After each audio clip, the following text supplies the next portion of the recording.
इसमें हमने क्या देखा, कितना पार्ट सॉल्व किया इसमें से?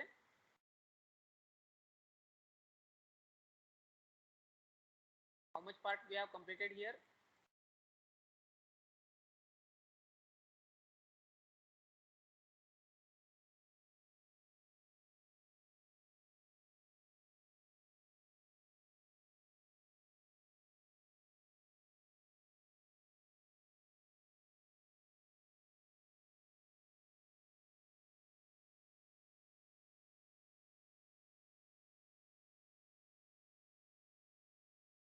एग्जाम्पल देखा है कि नहीं कल?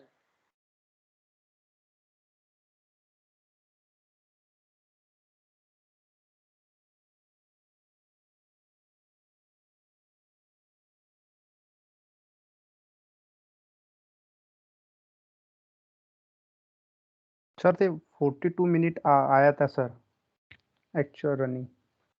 वही पूछ रहा हूँ, मेरा क्वेश्चन शायद समझा नहीं आपको। मैंने क्या क्वेश्चन पूछा है, ये एग्जाम्पल कहाँ तक हमने सॉल्व किया है?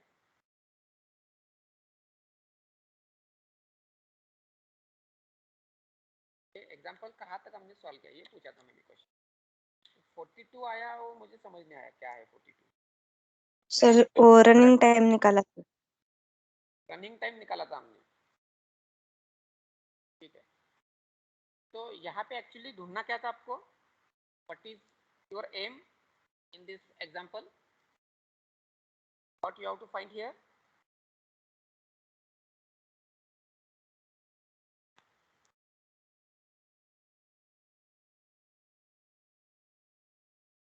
इस एग्जाम्पल में आपको ढूंढना क्या था?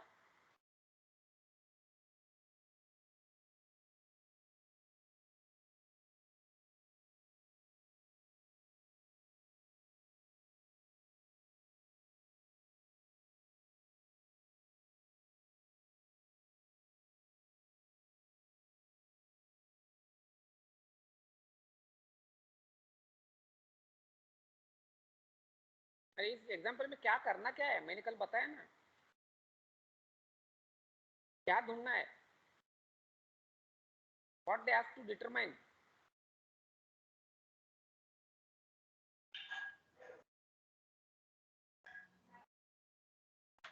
Time to complete a beam if krill capacity is 220 supply package.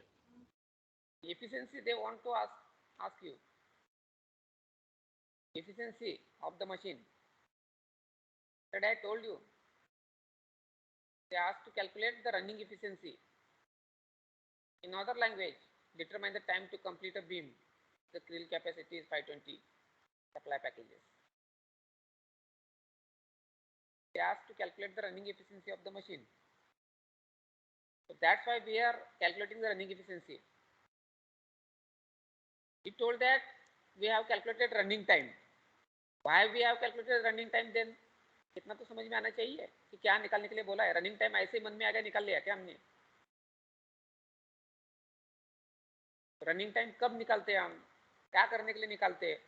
Running time तो इफिशिएंसी निकालने के लिए करते हैं ना हम। रनिंग इफिशिएंसी निकालने के लिए करते हैं। सो running efficiency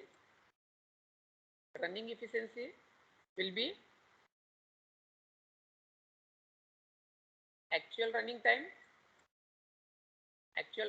to the total time, right? That we have seen yesterday. Actual running time to the total time. Actual running time we have calculated yesterday, right? Actual running time कैसे निकाला था कल हमने? Actual running time कैसे निकालते हैं? Simple concept है warping में।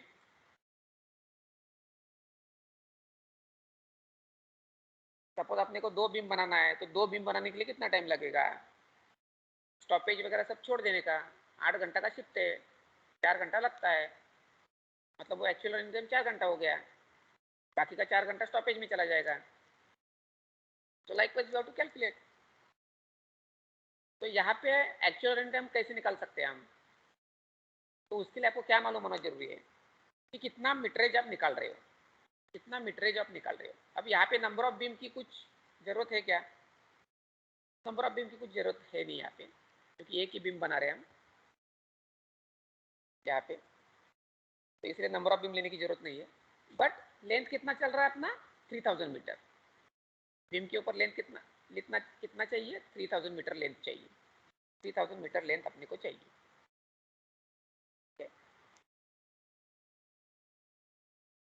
ये 3000 लेंथ चलेगा तो अपना लॉट कंप्लीट हो जाएगा। So length divided by warping speed, warping speed कितना है यहाँ पे 500 meters per minute, 500 meters per minute. So 3000 divide by 500, ये आपका आंसर आता है। बट ये इस केस में पॉसिबल नहीं है because this is sectional warping, this is not a beam warping. Beam warping में हम क्या करते हैं, सीधा क्रिल से मटेरियल लेते हैं, बीम के ऊपर बाइंड करते हैं। We are taking material from creel to directly on beam, but this is not true with the sectional warping. In sectional warping we people used to take the material from krill to drum, sectional drum, and from drum we are taking it over the beam, right? So here we have to consider the sections. Yesterday we have seen how many sections we have to produce here, 7 in this example, 7 sections we required. So when we do this, then we get the answer as 42 minutes. Then we get answer as 42 minutes. अब यहाँ पे running time तो निकाला आपने, actual running time तो निकाला, कितना actually run कर सकते हैं हम विदाउट स्टॉपेजेस। मशीन को एक बार भी नहीं स्टॉप किया तो 42 मिनट में आपका बीम बनना चाहिए, 42 मिनट में आपका बीम बनना चाहिए। बट ऐसा होता नहीं कभी इंडस्ट्री में, क्योंकि आपका लूम तो सॉरी आपका वार्पिंग तो बंद होगा, अलग अलग रीजन के लिए बंद होगा। That reason may be anything. It may be end breakage, it may be beam change, it may be creel change. So it may be unforeseen incidences such as power failure, maintenance breakdown. Right? So there are multiple reasons your machine is going to stop for a while or for some time. Right? That time you have to consider. We know that we can able to produce the beam in 42 minutes. But when you consider the stop time, then you will come to know actually how much time is required to complete that beam. Right. So the idea will come from the efficiency. Now here we will calculate the total time. We will calculate the total time. So when we calculate the total time, so what things we consider actually? What things we consider? In case of total time, we consider running time plus stoppage time. Running time plus stoppage time, right? For how much minutes your machine can run, so that we can able to get the beam, plus for how much time your machine will stop due to the certain reasons. So that will be the formula. But in case of sectional warping, one thing will add, that is beaming time. Beaming time. So why we used to add this beaming time? Because in sectional warping, first of all we'll take the material on drum and then we'll take the material on beam. So this process again required a time. This process is called as beaming. So this process is required time. So we are considering here beaming time. So in short, the total time in case of sectional warping will be running time plus stoppage time plus beaming time. Out of which we have calculated this running time as 42 minutes. Now we have to calculate the stoppage time. How we can able to calculate stoppage time? So for what reasons machine is stopping? Particularly in this example, they have given the brake, end brake. It means what? For end brakes, this machine will stop. This machine will stop. Right? Where it is end brake?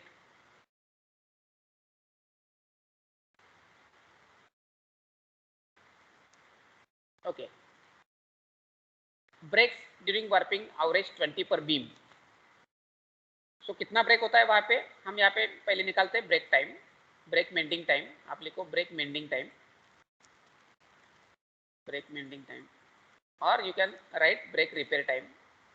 Break repair time कितना था? Break repair time हम देखेंगे। यहाँ पे breaks कितना होता है? Breaks कितना होता है? 20 पर बीम। और एवरेज रिपेयर टाइम कितना है एक ब्रेक का 1.1 मिनट। तो एक बीम में 20 ब्रेक्स होते हैं, यहाँ पे सीधा सीधा दिया है उन्होंने, एक बीम में 20 ब्रेक होते हैं, ऐसा सीधा सीधा उन्होंने दिया है। और हर एक ब्रेक को आपको मेंट करने के लिए लगता है 1.1 मिनट, 1.1 मिनट। तो इस हिसाब से अपना टाइम बन जाता है 22 minute. You calculate 22 minute, simple है ये, है ना। 20 into 1.1 it will be 22 minutes. 11 दूनी 22, एक शून्य इकडं 22 मिनिट, बरोबर आहे, 22 minutes, right. So break time आपके पास आ गया। अब स्टॉपेज टाइम हम निकाल रहे हैं, उसमें से ब्रेक टाइम तो निकाला, और किसके लिए रुक सकता है मशीन, और किसके लिए रुक सकता है, एग्जाम्पल पढ़ के हमें सोचना है, right. Read the example, you will come to know for what again the machine can stop. It takes 0.3 minute to creel a package, okay, and tie in the end. So क्रीलिंग के लिए भी रुका है मशीन, क्रीलिंग के लिए रुका है। It takes 0.3 minute to creel a package, okay. So creeling time, creeling time, क्योंकि पैकेज लगाने में कुछ ना कुछ तो टाइम जाएगा। वहाँ पे 520 का कैपेसिटी है, हम 500 लेने वाले हैं, 500 पैकेज डालने वाले हैं हम, तो उसको टाइम लगेगा। हर एक पैकेज डालने के लिए कितना टाइम लगता है 0.3 minute, 0.3 minute to creel a package. एक सिंगल पैकेज डालने के लिए 0.3 मिनट लगता है। तो अपने पास तो 500 पैकेज है, तो 500 डालने के लिए कितना लगेगा 500 इंटू 0.3, 500 इंटू 0.3 मिनट। सो कितना था ये 25 15 150 1 2 3 0 150 is right answer, 150 minute, 150 minute. So creeling time is 150 minute.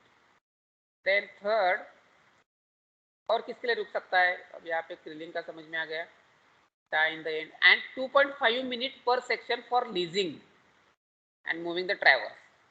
तो ये सेक्शनल वर्पिंग है, तो सेक्शनल वर्पिंग में आपको लीजिंग देखना ही पड़ेगा। तो लीजिंग टाइम हमें यहाँ पे लेना पड़ेगा, लीजिंग टाइम हमें यहाँ पे लेना पड़ेगा। तो कितनी बार कर सकते हैं हम लीजिंग, जितने सेक्शन है उतने लीजिंग, जितने सेक्शन है उतने लीजिंग हो जाएगा। तो अपने पास 7 सेक्शन है, और हर एक सेक्शन को लीजिंग करने के लिए अपने को लगता है 2.5 मिनट, ऐसा उन्होंने दिया है 2.5 मिनट्स पर सेक्शन। तो ये कितना आएगा आंसर इसका 17.5 17.5 मिनट्स, ये आएगा 17.5 मिनट्स, राइट। तो आगे चलते हैं।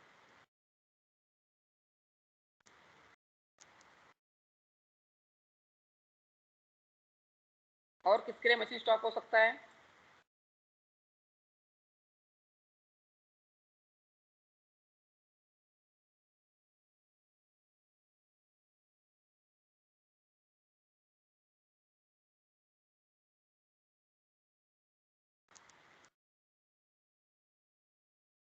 The time taken to prepare the warp for beaming, change the beam etc is 8 minute. तो ये बीमिंग टाइम में आएगा पूरा, beam change, sorry beam change में आएगा, ये बीम चेंज में आएगा, सॉरी यहाँ पे क्या लिया है, warp for beaming, okay, prepare the warp for beaming, change the beam, okay. तो बीम चेंज में हम लेते हैं इसको, beam change time is equal to 8 minute. यहाँ पे कुछ करने की जरूरत नहीं है, क्योंकि एक ही बीम है अपना, तो कुछ लेने की जरूरत नहीं, एक बीम के लिए सीधा सीधा 8 मिनट लगता है।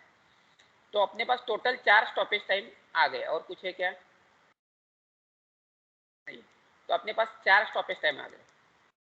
तो टोटल स्टॉप टाइम हम निकाल सकते हैं, टोटल स्टॉप टाइम हम निकाल सकते हैं। यहाँ पे टोटल स्टॉप टाइम मतलब क्या है, चारों का एडिशन, स्टॉप टाइम, टोटल नहीं स्टॉप टाइम हम बोलेंगे, स्टॉप टाइम बोलेंगे, चारों का एडिशन कितना आता है 22 minute plus 150 minute plus 17.5 minute plus 8 minute.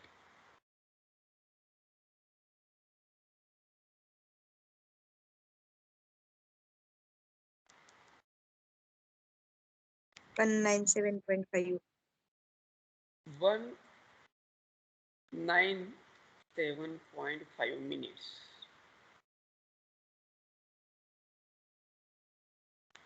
197.5 minutes. Fine.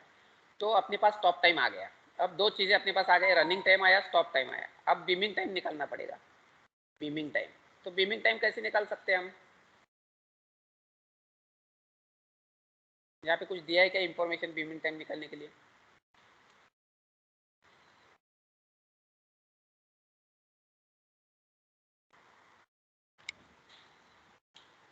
Example पढ़ो तो समझ में आएगा।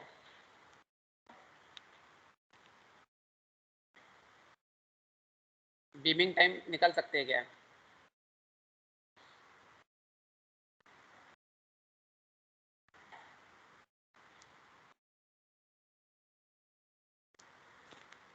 Average repair time is beaming forward the average repair time उधर क्वेश्चन में दिया है sir. Average repair time is for beaming. Average repair time is 1. कहाँ दिया है वैसा? पूरा पढ़ो उस सेंटेंस को थोड़ा।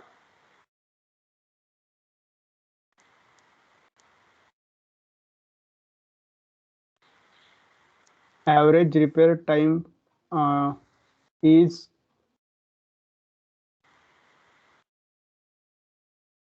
1.1 मिनट। उसके बाद क्या है? 1.1 मिनट के पास डॉट है ना? Yes sir. डॉट का मतलब वो सेंटेंस कंप्लीट हो गया। Yes sir. तो कंप्लीट हो गया तो उसके बाद दूसरा सेंटेंस चालू हो गया।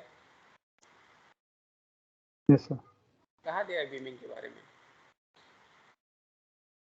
ब्रेक्स ड्यूरिंग वार्पिंग एवरेज 20 पर beam and average repair time is 1.1 minute. तो ये एंड ब्रेक के बारे में पूछा है उन्होंने। ये 1.1 हमने ऑलरेडी लिया है यहाँ पे। ओ ऊपर नीचे हो गया। बीमिंग टाइम निकालना है। बीमिंग का मतलब समझ में आ रहा है क्या? बीमिंग टाइम, बीमिंग का मतलब क्या है? What is beaming process? इसलिए वार्पिंग समझना बहुत जरूरी है। देखो, what is beaming process? Beaming is what is beaming? Taking the material from drum and winding it onto the beam, that is beaming process. अब इस केस में आप क्या कर रहे हो बताओ? बताओ किसी को आंसर आता है तो। सर आंसर निकाल सकते हैं total number of bends divided by the beaming speed 60। Total number of ends नहीं, बीमिंग स्पीड का मतलब क्या है? बीमिंग को आप अपने दिमाग में डालो, बीमिंग कैसे होता है। पहले प्रोसेस को समझो। बीमिंग कैसे होता है? ड्रम पे से हम थ्रेड लेते हैं, है ना? ड्रम पे कितने थ्रेड है? 3500 थ्रेड है। वो सारे थ्रेड ले लेंगे हम और बीम के ऊपर वाइंड करेंगे। अब बीमिंग टाइम मतलब क्या है?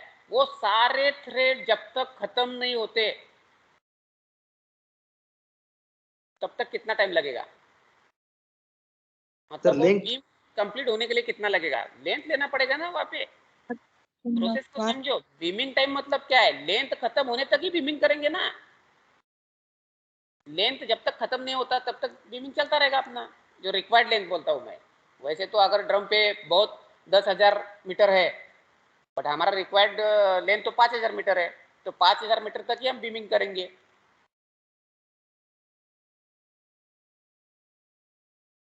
तो जनरली जितना लेंथ चाहिए उतना लेंथ रहता है ड्रम के ऊपर, ज्यादा नहीं रहता। 5,000 चाहिए तो 5,000 रहता है ड्रम पे, 10,000 चाहिए तो 10,000 रहता है ड्रम पे। कभी कभी करते हैं वो टाइम बचाने के लिए। तो यहाँ पे बीमिंग टाइम जो लेना है वो सिंपल बात है, beaming length divide by beaming speed. इसमें कुछ रॉकेट साइंस है ही नहीं है। बीमिंग टाइम का मतलब क्या है? कितना लेंथ वाइंड करना है और उस बीमिंग का स्पीड क्या है, बस। Beaming length bye beaming speed, simple logic. Beaming length bye beaming speed. So here beaming length is 3000 only, 3000 meter. पहले ही बताया उन्होंने 3000 meter long, right, used in the production of 3000 meter long. Okay, so beaming length is 3000, and what is the beaming speed? They have given here. The beaming speed is 60 meters per minute. The beaming speed is 60 meters per minute. So it will be divided by 60. So when you do this, you will get the answer. क्या मिलता है answer? 50 minutes. 50 minutes. अभी आपके पास beaming time भी आ गया. अब हम total time निकाल सकते हैं. टोटल टाइम का फॉर्मूला हमने क्या बनाया था? Running time plus stoppage time plus beaming time. So here running time is how much? 42. Stoppage time is 197.5 minutes and beaming time is 50 minutes. So when you do this, what answer you will get? 289.5. 289.5.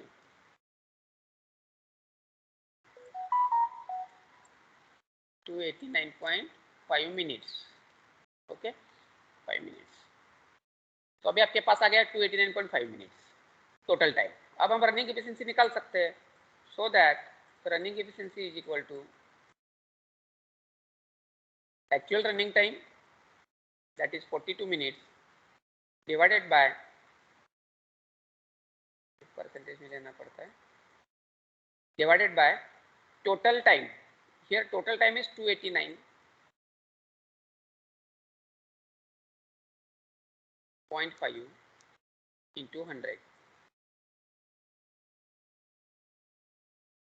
So what answer you will get? 14.50%.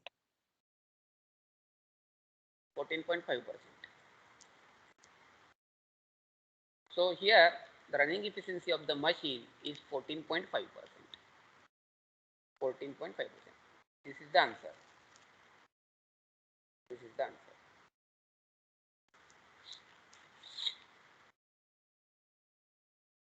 So in total 289.5 minutes are required to complete the beam. To complete the beam. If you calculate in terms of efficiency, it will be 14.5%. If you calculate in terms of time, it will be 289.5 minutes.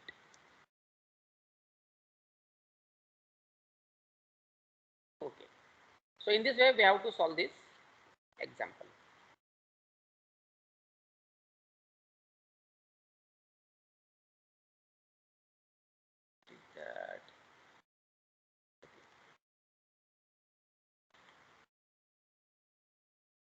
Now we'll move ahead. We'll take another example because we have to complete this example today. Okay.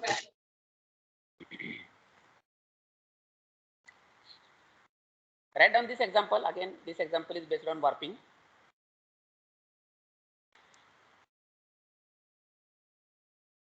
Everyone write down this example.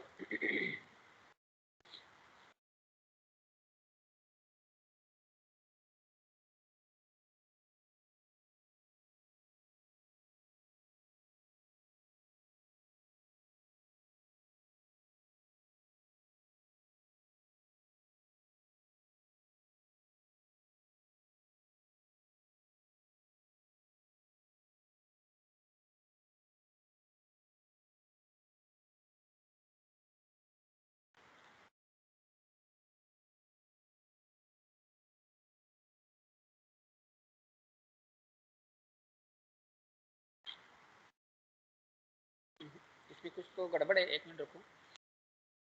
1 minute रुको. Just hold.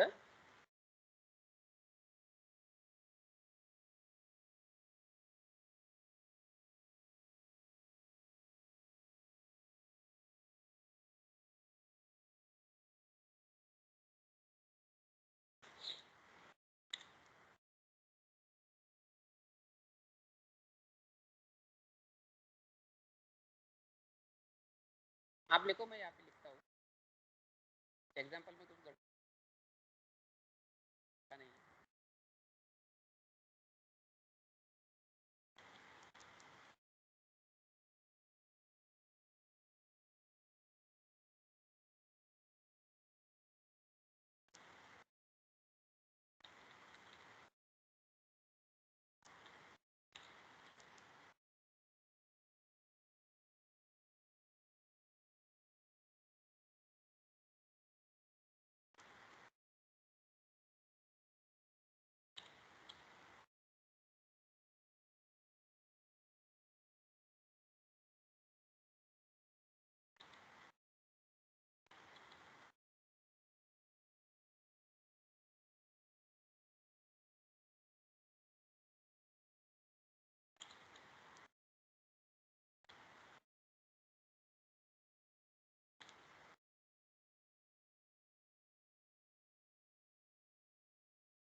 Okay, लिखा सबने?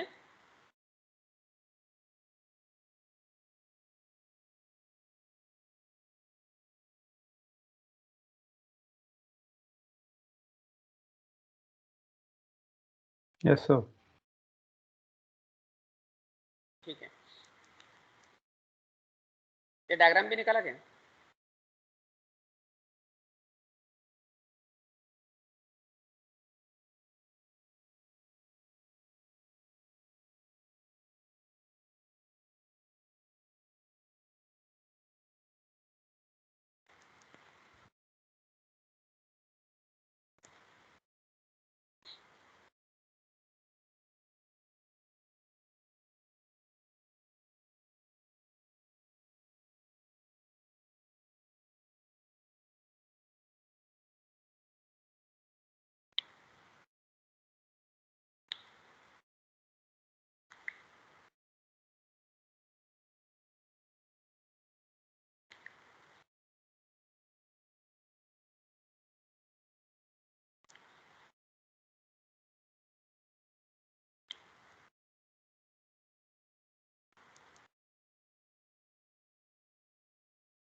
चलो ठीक है, अभी देखते हैं हम।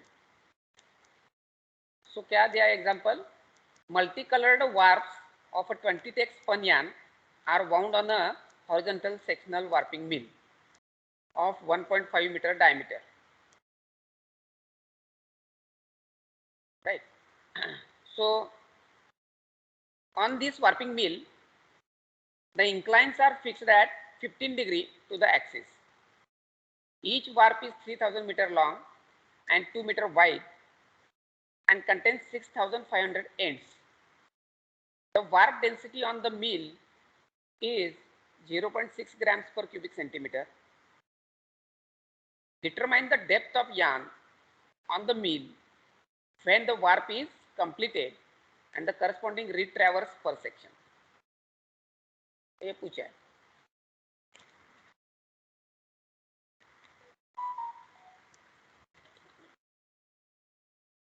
सेव मारता हूँ मैं.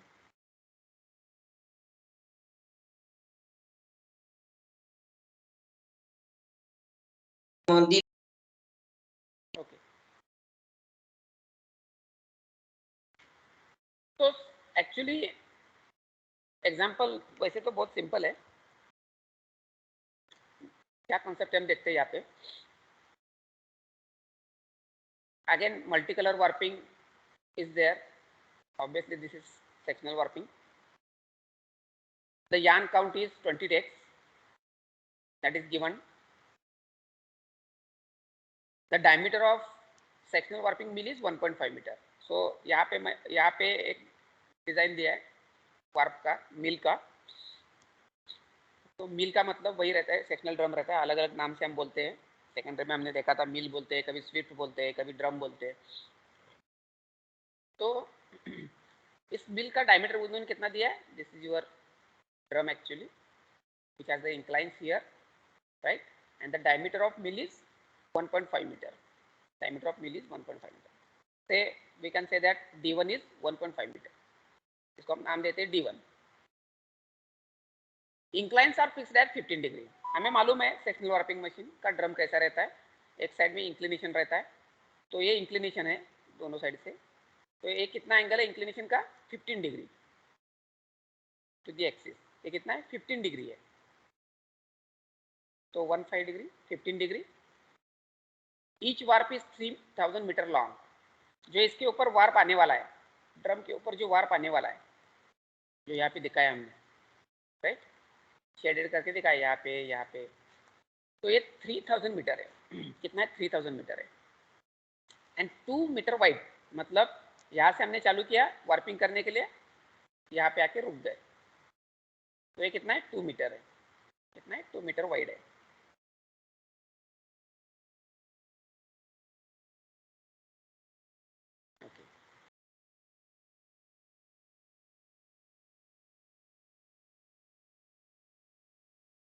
सो इतने लेंथ में, इतना एरिया में कितने एंड्स हम बिठा रहे. 6500.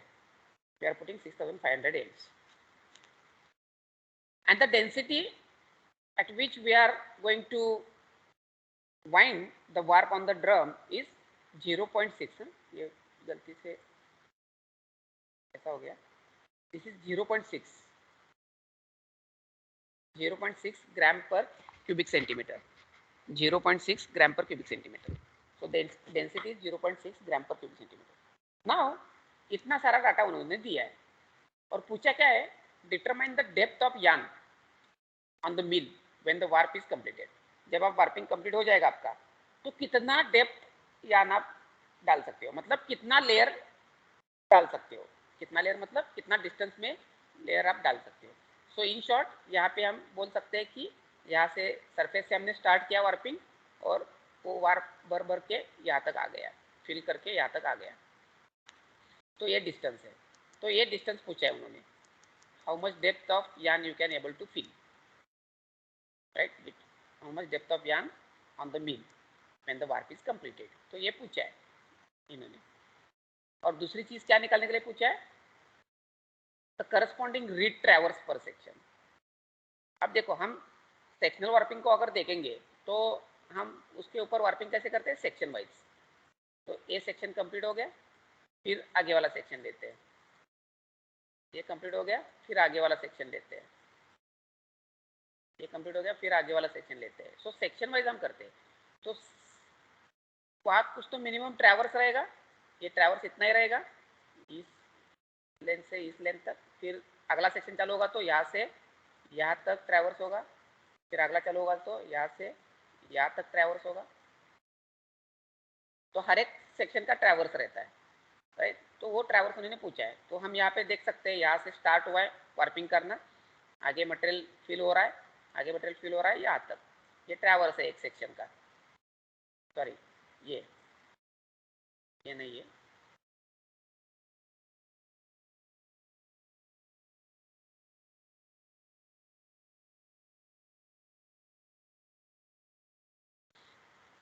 तो यहाँ से लेके यहाँ ट्रैवल होता है तो आपका मटेरियल इस तरीके से बैठ जाता है वार्पिंग के ऊपर,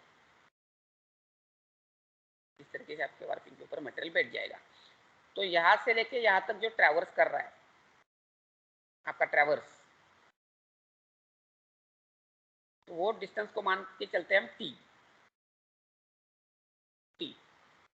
so that is traverse T. तो ये दो चीजें आपको ढूंढना है, ये टी ढूंढना है और ये एच ढूंढना है। तो ऐसे ढूंढते हैं हम देखेंगे।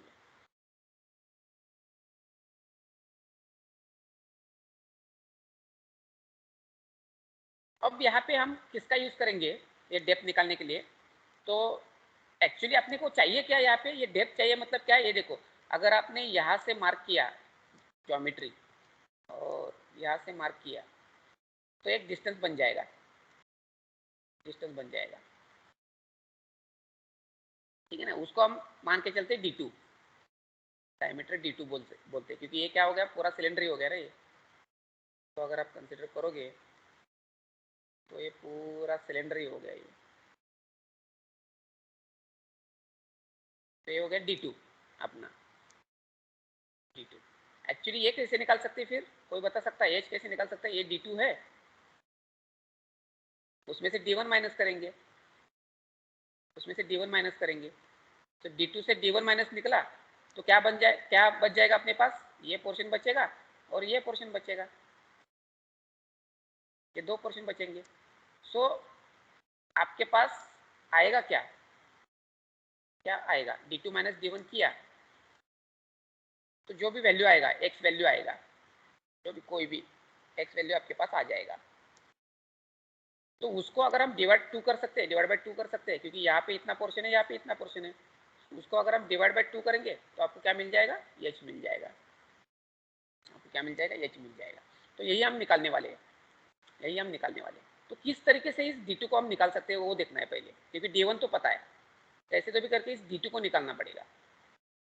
D2 अगर मिल गया तो अपना प्रॉब्लम सॉल्व हो जाता है, अपना प्रॉब्लम इजीली सॉल्व हो जाता है। तो इसको हम निकालते हैं, D2 को हम निकाल देंगे। कैसे निकालेंगे? तो उसके लिए हम सहारा लेंगे वॉल्यूम का, उसके लिए हम सहारा लेंगे वॉल्यूम का, राइट। तो कितना वॉल्यूम है उसके हिसाब से हम निकाल सकते हैं। कैसे निकाल सकते हो आगे आपको समझ में आएगा, वॉल्यूम का लेने के बाद कैसे हो सकता है वो हम देखेंगे। तो वॉल्यूम मतलब क्या है सबको पता है, what is volume? Volume is what? Mass per unit density, mass upon density. Volume is mass upon density, right. अब डेंसिटी मतलब यहाँ पे किसकी बारे में हम बात करने वाले, यार्न डेंसिटी क्या है, वार्पिंग मिल के ऊपर हम यार्न डेंसिटी क्या है, तो वो अपने को ऑलरेडी उन्होंने दिया है। 0.6 ग्राम पर क्यूबिक सेंटीमीटर से हम यार्न को बाइंड कर रहे हैं ड्रम के ऊपर। तो डेंसिटी तो अपने पास है बट मास नहीं है, बट अपने पास मास नहीं है।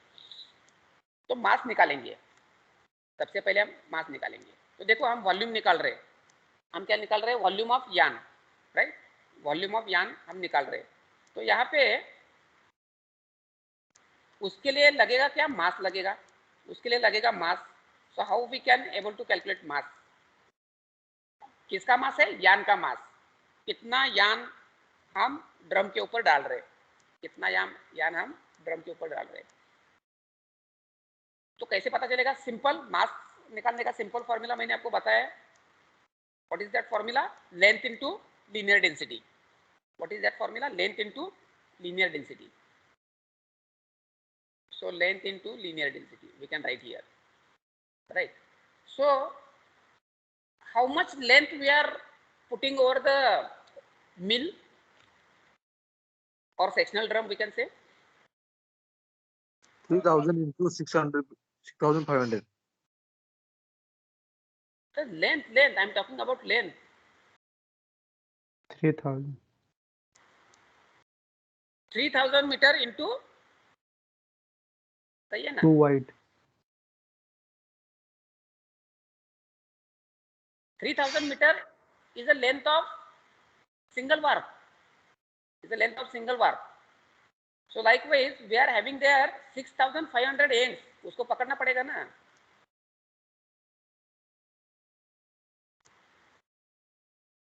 $6,500 ends. So 3000 into 6500 ends. ये हो गया अपना total warp length. Right? Total warp length होगा. ये मीटर में है. हमारा कॉन्सेप्ट क्या है? We need it in kilometer. So divided by 1000. अब ये लेंथ मिल गया आपको, पूरा लेंथ मिल गया इन किलोमीटर. हमने फॉर्मूला देखा है, बार बार वही चीजें नहीं दोहराने का. लेंथ इन किलोमीटर चाहिए. So divide by 1000 into linear density हमें टेक्स में चाहिए क्योंकि टेक्स सिस्टम फॉलो कर रहे हैं हम. They have given tex, yes they have given tex 20 tex. So when you do this you will get the answer. How much mass is there?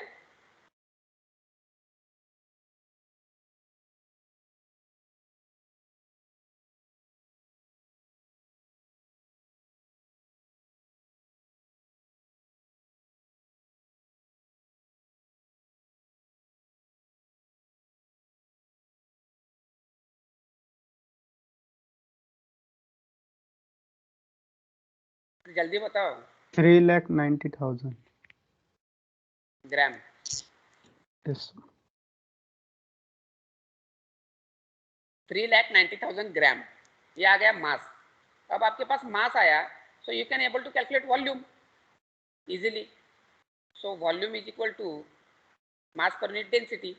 So mass is 3,90,000 and density is 0.6.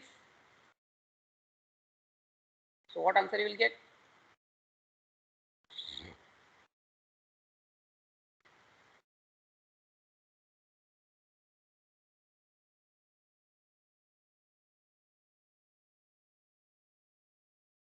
कितना था आंसर?6,50,000 6,50,000 unit is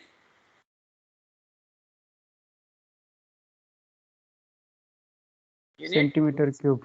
cubic centimeter. Cubic centimetre. क्योंकि यहाँ पे ऊपर ग्राम है और नीचे ग्राम पर क्यूबिक सेंटीमीटर है. तो ये ग्राम चला जाता है. ये 1/क्यूबिक सेंटीमीटर है, ऊपर आया तो क्यूबिक सेंटीमीटर हो जाएगा. So cubic centimetre. So 6,50,000 cubic centimetre is the volume. Right. ये वॉल्यूम अपने पास आ गया. Volume is equal to 6,50,000 cubic centimetre. इसको हम बोलते हैं अब इक्वेशन 1. इसको हम बोलेंगे इक्वेशन 1. अब अलग तरीके से वॉल्यूम निकालेंगे. अब थोड़ा सा अलग तरीके से वॉल्यूम निकालेंगे. देखो कैसे निकालते हैं. अब देखो, this is a cylinder. Sorry,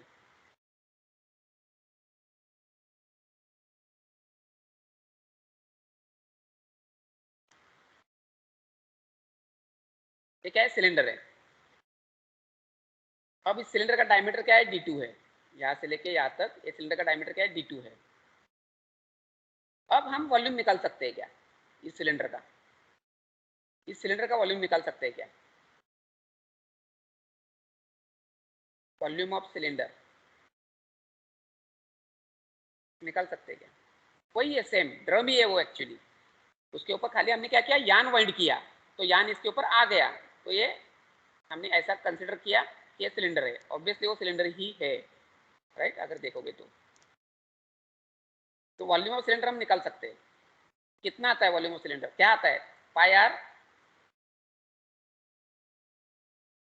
square l, that is the volume.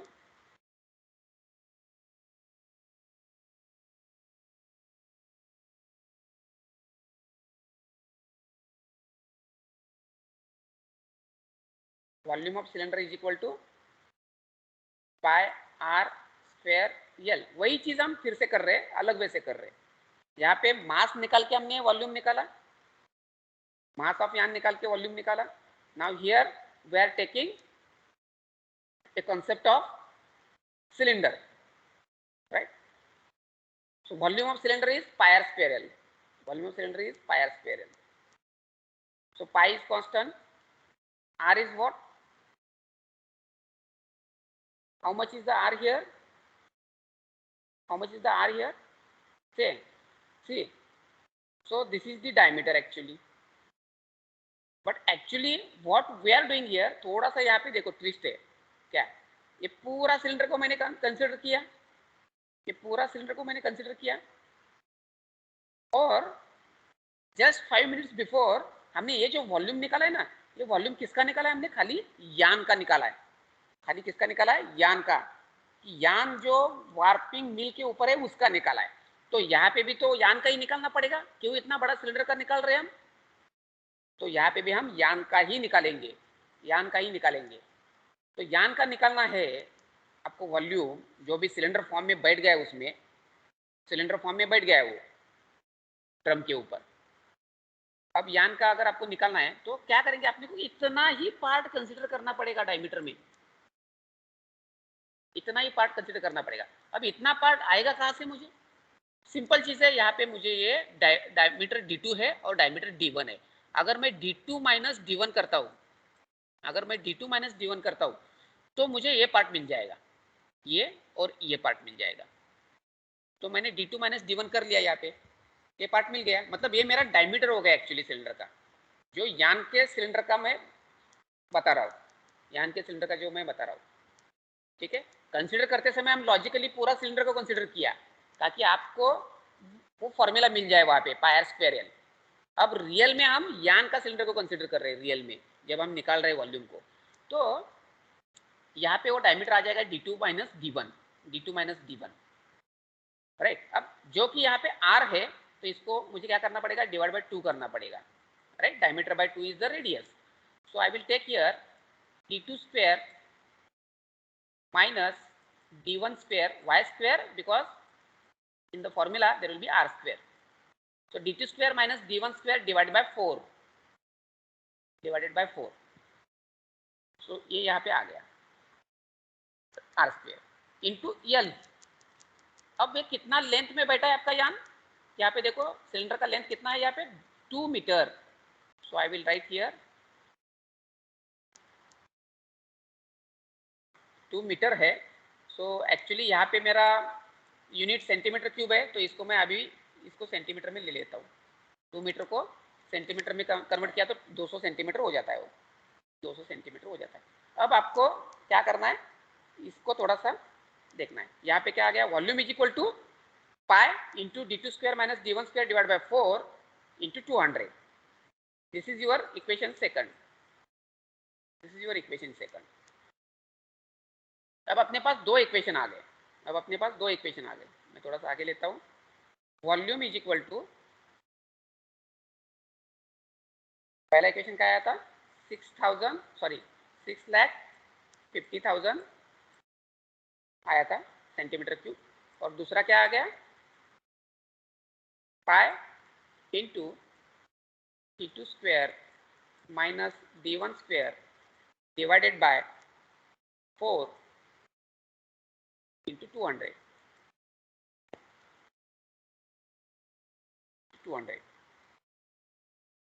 तो इन दोनों से हम क्या बता सकते हैं? इन दोनों से हम क्या कर सकते हैं मैथमेटिकली? बताओ। We can equalize this to, we can equalize these two from equation 1 and 2. So we'll write here 200 pi D2 square minus D1 square divided by 4 is equal to 6,50,000, 6,50,000। अब अगर हम ये इक्वेशन सॉल्व करेंगे तो आपको D2 मिलेगा। एक equation अगर हम सॉल्व करेंगे तो आपको D2 मिलेगा। तो यहाँ पे देखो इक्वेशन को हम सॉल्व करते हैं, अभी टाइम बहुत कम है तो मैं खुद सॉल्व कर देता हूँ यहाँ पे।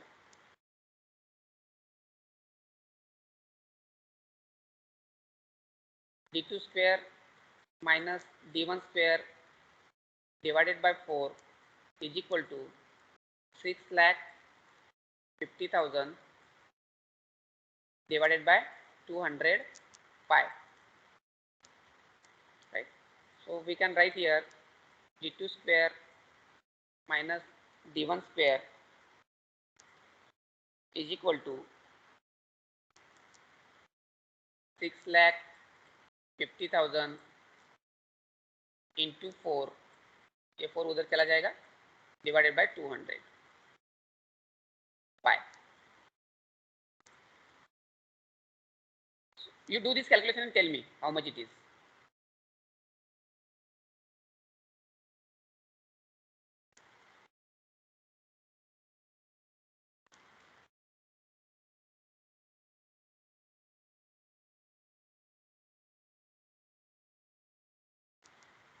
ये कितना आता है?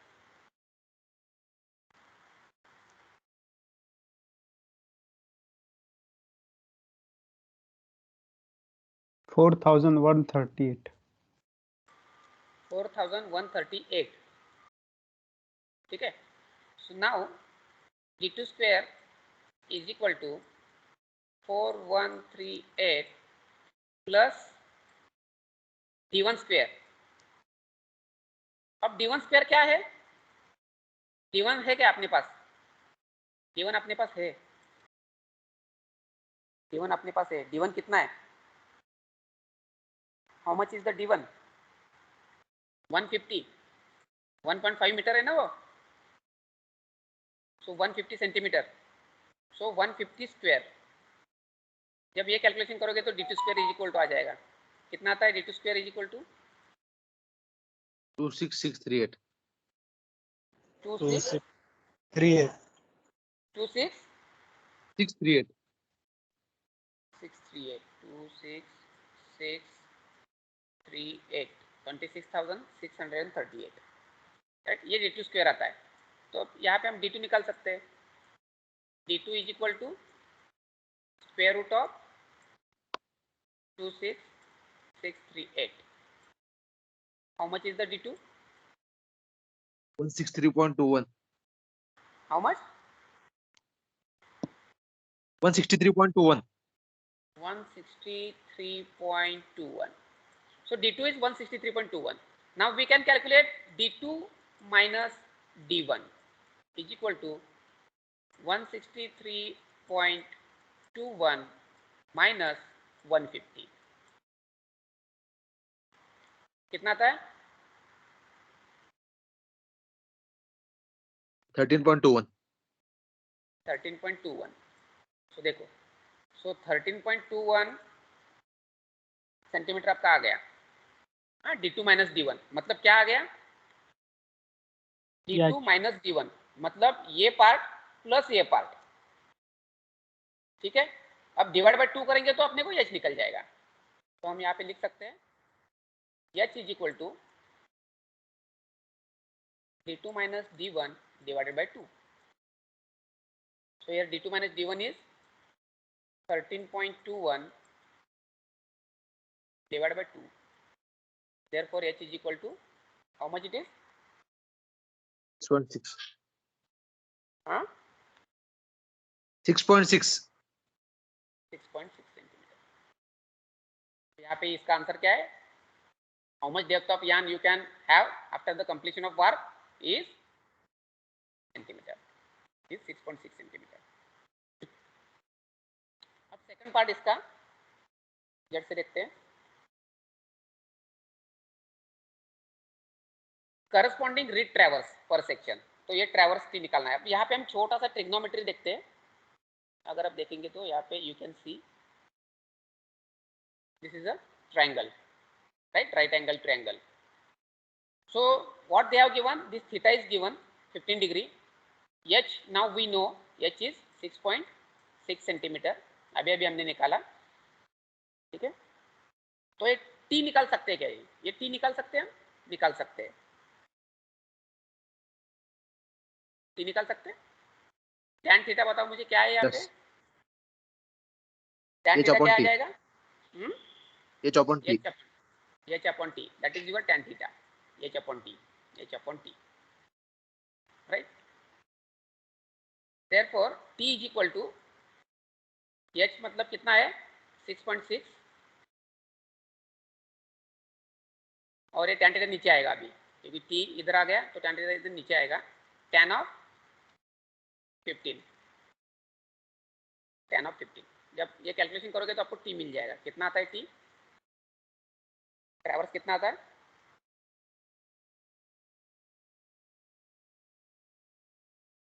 परत लेक्चर है म्हणून 24.63. how much 20 4.63. 63. Okay, so in this way we have to solve this numerical. Okay,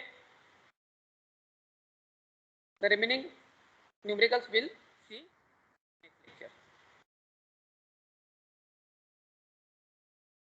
Thank you. I have taken already your attendance. Thank you.